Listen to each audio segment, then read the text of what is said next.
And look, I want to, before we, dissuade anyone who might be watching this from procuring some production services for their podcast because it wouldn't be worth it ever and you'll never get the money back.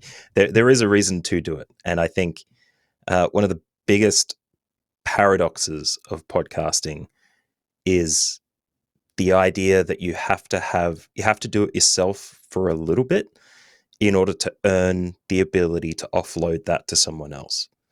I think if you're in a position where you want to start a podcast and you have a bit of budget available to you and you want to be able to get to launch and good podcast efficiently without doing what every independent podcaster that we see on the internet talks about, where you have to do the first one's going to be terrible, and you have to suffer through that and muscle through getting better and better at delivering episodes, producing episodes, the post-production, the preparation, the show notes, the delivery, all that stuff. You don't have to get better at it necessarily.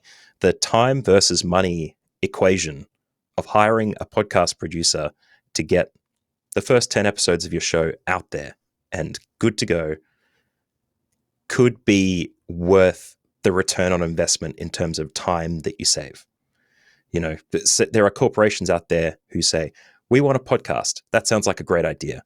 You, bloke from marketing who's been working with us for 6 months and just graduated your course, 2 years ago, do a podcast for us. We'll get you to edit and produce and film and record and procure the equipment and organize the delivery and make sure that all the information is approved by our marketing team and goes through legal so that there's nothing there's so much to do in that process. And I would expect that marketing guy to just want to go to legal, check the content, get it up on the channels, potentially work with the rest of his team to create the show notes and titles and things, and then leave the production stuff to someone else who knows what they're doing. I think there is a justification for return on investment where you get time and you get expertise, and that helps you get to where you want to go faster.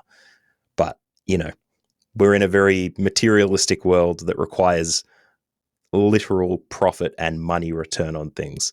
So it doesn't always measure up the way we want it to. And that's seen in the industry too. There are very few studios creating podcasts these days for those 5 figures you were talking about. I don't think any of them exist anymore. The Reply Alls, the Spotify produced programs. I think Meghan Markle didn't get her second run at a podcast, maybe for that reason.